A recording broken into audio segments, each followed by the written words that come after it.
महाराष्ट्र नामा live, बातमी विश्वासाची, सर्वसामान्यांच्या हक्काची। आज संपूर्ण महाराष्ट्रामध्ये विधानसभेची रणधुमाळी सुरू आहे। त्यातच प्रत्येक विधानसभेमध्ये ही लढत गाजत आहे। आज शिरूर लगतच असलेला श्रीगोंदा विधानसभा याच्यामध्ये तिरंगी लढत होत आहे। मुख्य लढत हे पाचपुते, नागवडे आणि राहुल जगताप यांच्यामध्ये होत आहे। आज आपण काही हिंगणीचे नागरिक आपल्या सोबत आहेत, आपण त्यांच्याशी विचारू। त्यांना तिकीट डावललं त्याबद्दल काय बोलू? आता त्यांचं तिकीट डावललं चर्चा अशी आहे, जे आता मशालवर उभे आहेत नागावडे, त्यांनी 15 कोटी रुपये देऊन तिकीट घेतलं आणि ऐन वेळेस यांना सांगितलं तिकीट तुम्हाला भेटणार नाही।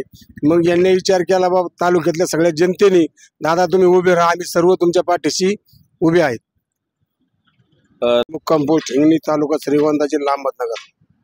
काय सांगाल तुम्ही, जे सध्याचे जे आज श्रीगोंद्यामध्ये जे वातावरण आहे, नागवडे, जगताप आणि पाचपुते जी लढत होत आहे त्याबद्दल काय सांगाल? आता जगताप साहेब हे राष्ट्रवादीकडून, पवार साहेबाकडनं तिकीट घेण्यासाठी आतोहात प्रयत्न करीत होते। शेवटपर्यंत त्यांना तिकीट मिळेल देतो असं म्हणून ऐन वेळेस त्यांना आघाडीचं तिकीट घ्यायला गेले, नागावड्यांना गेल्यामुळं त्यांना तिकीट काही मिळलं नाही। पवार साहेबांकडनं ते आता उभे आहेत आणि 100% ते निवडून येणार आहेत। तुम्हाला विश्वास? त्यांचं काम आहे। 2014ला ते उभे राहिले होते, त्यांना सरकार त्यांचं नसल्यामुळं त्यांना त्यावेळेस जशी कामं करायचे तशी कामाचा निधी उपलब्ध झाला नव्हता आणि आज तेव्हा त्यांच्यापासून त्यांची जी चपकड होती कामाची, व हे काम करून आपल्या तालुक्यात नाव पुढं आणायचंय, त्या कामासाठी ते रखडत होते। त्या कामाची भरीव काढण्यासाठी ते आता अपक्ष उभे आहेत। आज आपल्यासोबत श्रीगोंदा विधानसभा मतदारसंघातील काही तरुण आहेत। आज आपण त्यांना विचारू की विधानसभा जी आज सुरू आहे, श्रीगोंद्यामध्ये काय परिस्थिती आहे आणि हवा कोणाची आहे? काय ना? संतोष माडिक। काय आपण कुठं राहणार? कुठं? उक्कडगाव। जे आता विधानसभा जे निवडणूक सुरू आहे, तर काय सांगाल, हवा कुणाची? हवा सध्या राहुल जगतापांची।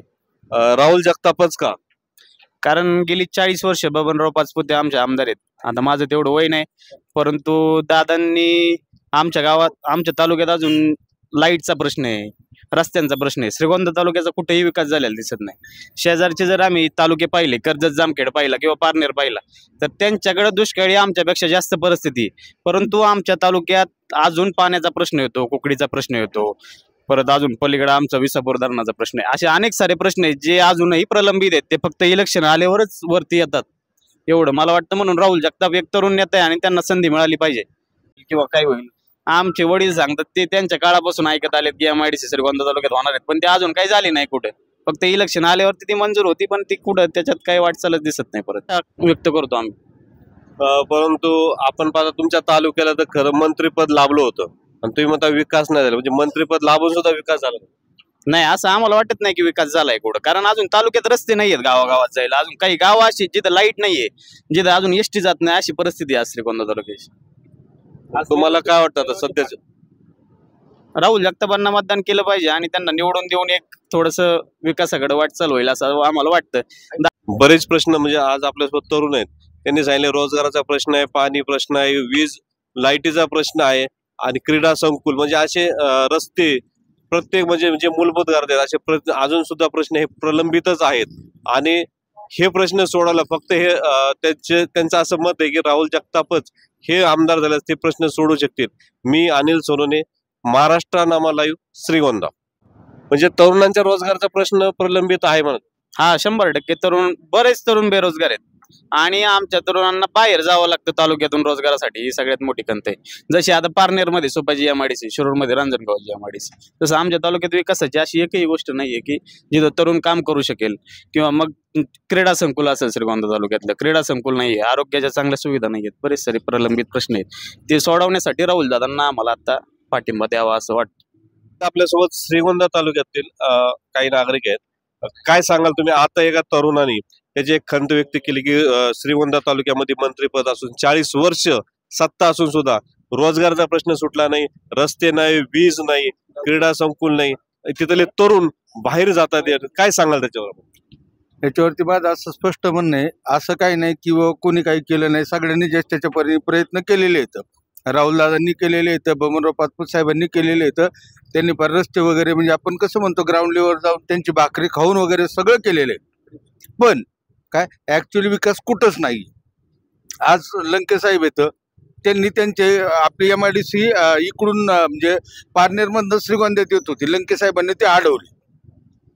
ॲक्च्युअली कंडिशन आहे काय जी श्रीगोंद्यात, कारण त्यांच्या डोक्यात काय की बाबा ही MIDC जर बबनराव पाचपुते किंवा जर दुसऱ्या पक्षाच्या हद्दीत गेली तर आपल्याला त्याचा काहीच उपयोग होणार नाही. त्याच्यामुळे त्यांनी ती परत हांग्याच्या पाठीमागे टाकली.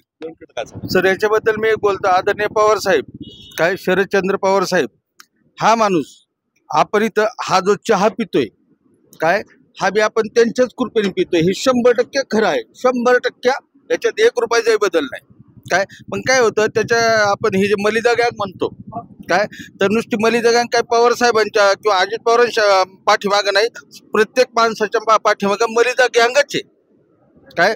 प्रत्येक माणूस स्वार्थासाठी म्हणजे राजकारणापाशी जातो, कुणीही परमार्थ करण्यासाठी किंवा कुणीही परमार्थ करण्यासाठी राजकारण करत नाही.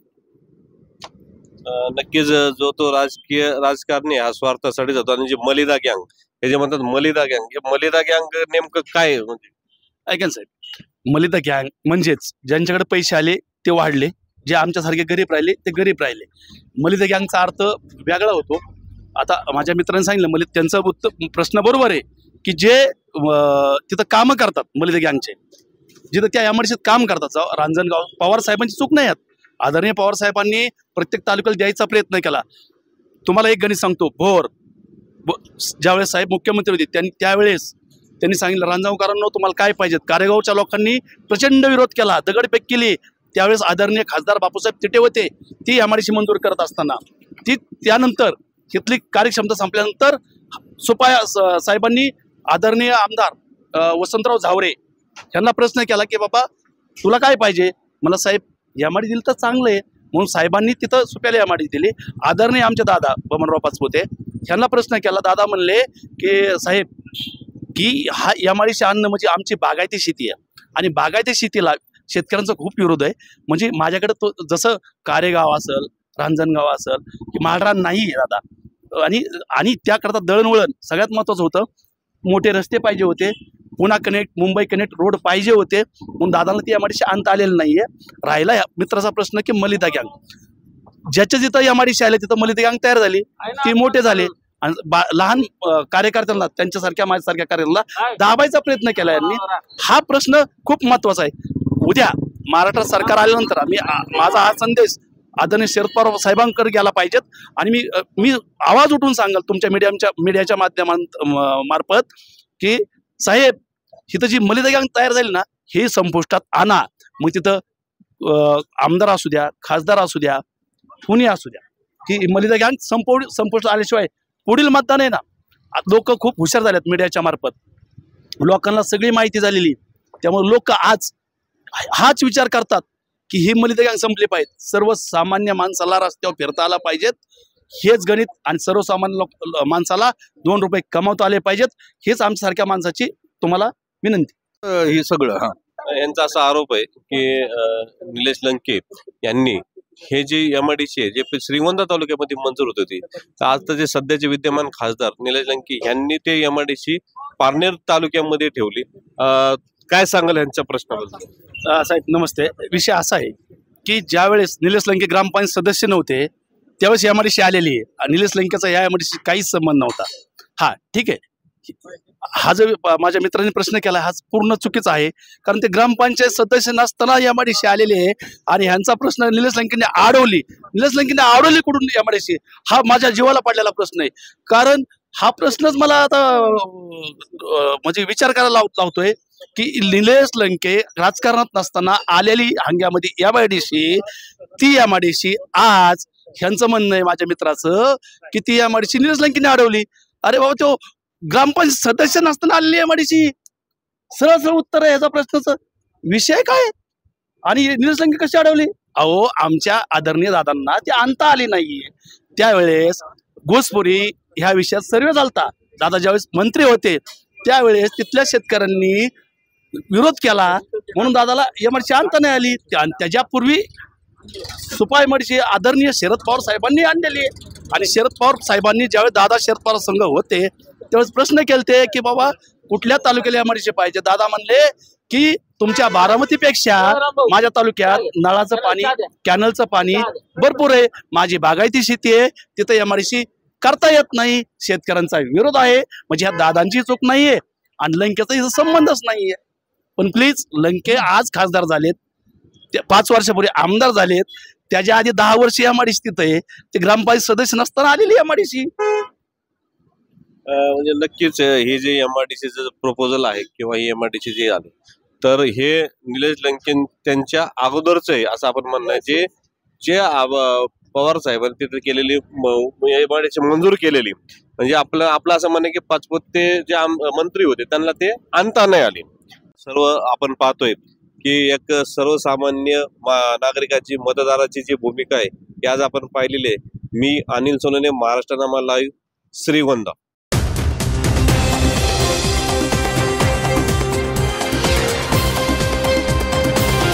महाराष्ट्रनामा लाईव्ह, बातमी विश्वासाची, सर्वसामान्यांच्या हक्काची.